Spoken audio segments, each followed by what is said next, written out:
नमस्कार। मैं राजा भारत की आत्मा हूं। मुझसे ही आपके देश का नाम पड़ा भारत। मैंने इतिहास की बहुत सारी घटनाएं अपने अंतःकरण में समाये रखी हैं। ये आपको अपने गौरवशाली इतिहास और तुम्हारे शूरवीरों के साहसिक कार्यों से अवगत कराएंगी। आज मैं आपको कहानी सुनाता हूं एक अनोखे वीर पुत्र की, जिसका नाम था छत्रपति शिवाजी महाराज। सन 1627 ईस्वी पूरे भारत पर मुगल साम्राज्य का आधिपत्य था। उत्तर में शाहजहां तो बीजापुर में सुल्तान मोहम्मद आदिल शाह और गोलकोंडा में सुल्तान अब्दुल्ला कुतुब शाह। डेक्कन के सुल्तान सेना के लिए हमेशा मुस्लिम अफसरों को ही प्राथमिकता देते थे। बंदरगाहों पर पुर्तगालियों का कब्जा था और थल मार्ग पर मुगलों का अधिकार। इसलिए उत्तरी अफ्रीका और मध्य एशिया से मुसलमान अधिकारियों को ला पाना मुमकिन नहीं था और डेक्कन के सुल्तानों को हिंदू अधिकारी नियुक्त करने पड़ते थे। आदिल शाह की सेना में एक मराठा सेनाध्यक्ष था, शाहजी भोसले। शाहजी सेना में उच्च पद पर आसीन था। सन 1630 में महाराष्ट्र में जुन्नर के समीप शिवनेरी के किले में उनके और जीजाबाई के यहां एक पुत्र का जन्म हुआ। स्थानीय देवी शिवाय के नाम पर पुत्र का नामकरण हुआ, जो आगे चलकर छत्रपति शिवाजी महाराज के नाम से विश्व विख्यात हुए। शिवाजी के पिता काफी समय घर से दूर रहे थे, इसलिए बचपन में उनकी देखरेख माता जीजाबाई और गुरु दादोजी कोंडेव ने की। दादोजी ने उन्हें युद्ध कौशल और नीति शास्त्र सिखाया, तो जीजा माता ने हिंदू धार्मिक कथाएं। जब दादोजी का सन 1647 में निधन हुआ, तब उनका यह मानना था कि शिवाजी अपने पिता की ही तरह आदिल शाह की सेना में उच्च पद पर आसीन होंगे, लेकिन विधि को कुछ और ही मंजूर था।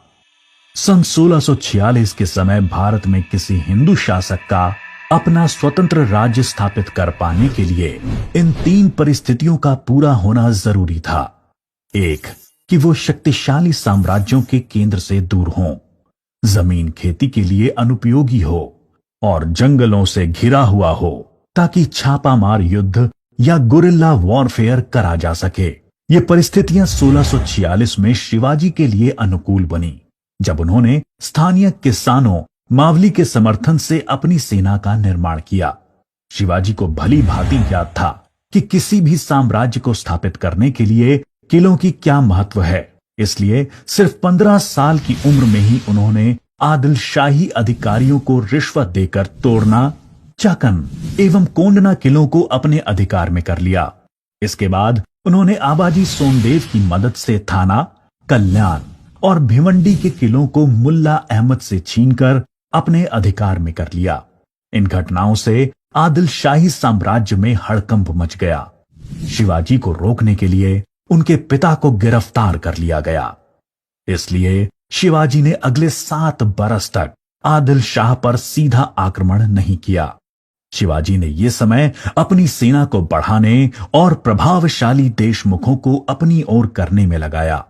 धीरे धीरे उन्होंने एक विशाल सेना खड़ी कर ली, जिसके घुड़सवार नेताजी पलकर ने संभाल रखी थी और पैदल सेना यशाजी कनक ने। अब तक शिवाजी के पास 40 किले भी आ चुके थे।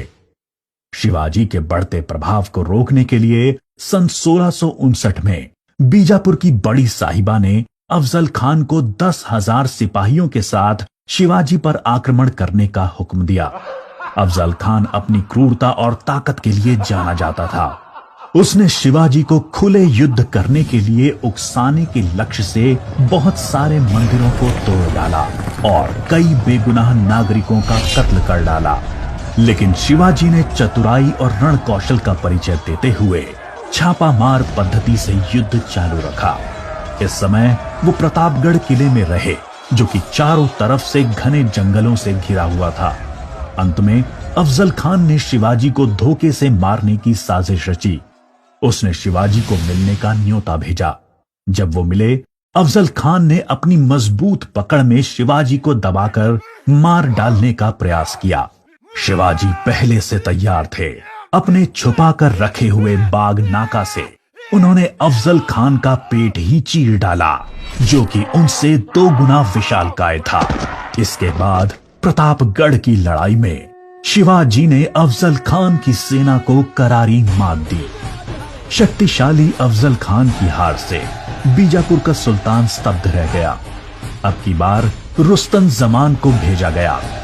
28 दिसंबर 1659 को शिवाजी ने रुस्तम जमान की सेना पर सामने से हमला बोल दिया।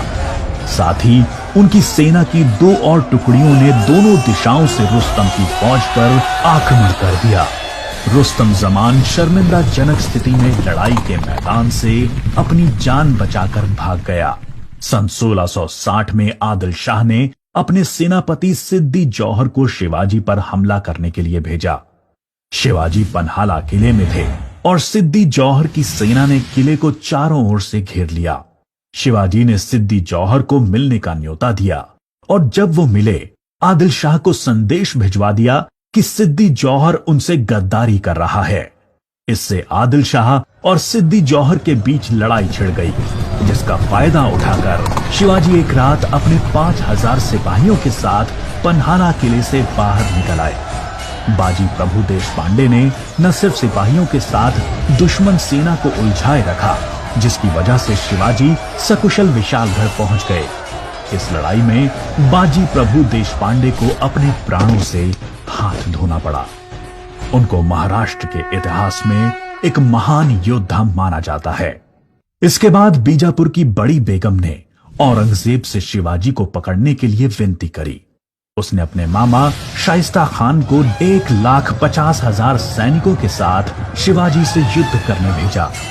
शाइस्ता खान ने अपनी विशाल सेना के बल पर पुणे पर कब्जा कर लिया और शिवाजी के निवास स्थान लाल महल पे अपना बसेरा डाल दिया।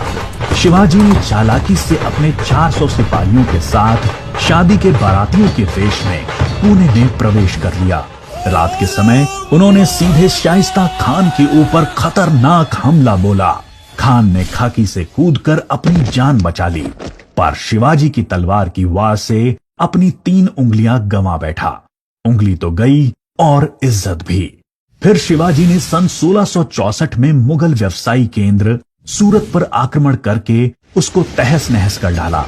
औरंगजेब आग बबूला होकर 60 वर्षीय राजपूत सेना नायक मिर्जा राजा जय सिंह को अपने 1.5 लाख सैनिकों के साथ शिवाजी से लड़ने के लिए भेजा।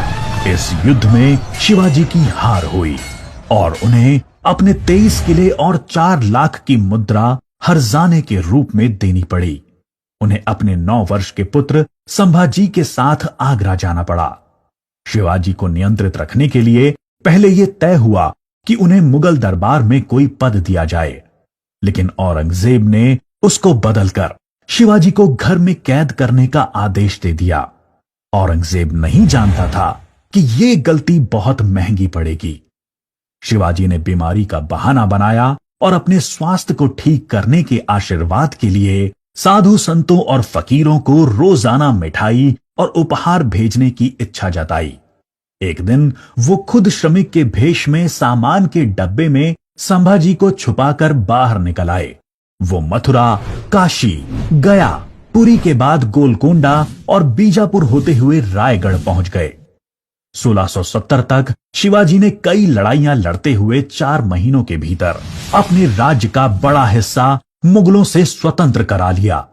सन 1671 से 1674 तक औरंगजेब ने भरसक प्रयास किया शिवाजी को अपने अधीन करने का, लेकिन वो बुरी तरह से असफल हुआ। उसने अपने उत्तम योद्धाओं जैसे दाऊद खान और मोहब्बत खान को शिवाजी से लड़ने भेजा, लेकिन सबको मुंह की खानी पड़ी। इसके साथ ही सन 1672 में अली आदिल शाह की मृत्यु हो गई और बीजापुर सल्तनत की स्थिति में चला गया। आखिर वो दिन आया जब गगा भट्ट ने 6 जून 1664 को पूरे उत्सवनुमा वातावरण में हिंदू परंपराओं के साथ शिवाजी का राज्याभिषेक किया। वो मराठा के राजा बने और कई सदियों के अंतराल के बाद हिंदू रीतियों, तिलक, जनेऊ और वेदों के उच्चारण के बीच किसी राजा का राज्याभिषेक संपन्न हुआ।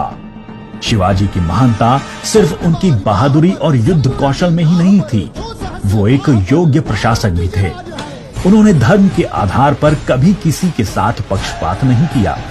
उनके कई अधिकारी, यहाँ तक कि उनके व्यक्तिगत अंगरक्षकों में कुछ मुसलमान भी थे। उन्होंने कभी किसी भी नारी का निरादर नहीं किया, यहाँ तक कि युद्ध में हारे हुए दुश्मनों की स्त्रियों को भी सम्मान सहित वापस भेज देते थे। गुरिल्ला युद्ध, किलों का उपयोग और नवसेना का निर्माण भारत में पहली बार शिवाजी ने ही करा। उन्होंने 4 किलों तथा 2000 सैनिकों से शुरुआत की थी और उनकी मृत्यु के समय तक ये गिनती 300 किलो एवं 1 लाख सैनिकों की हो गई थी। मार्च 1680 में शिवाजी का स्वास्थ्य खराब हो गया। तेज बुखार और पेचिस के चलते 5 अप्रैल 1680 को 52 साल की छोटी सी उम्र में इनका स्वर्गवास हो गया।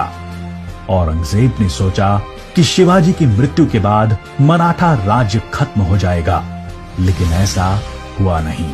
पहले उनके पुत्र संभाजी ने और उसके बाद छत्रपति राजा राम ने मराठा शासन की बागडोर संभाली।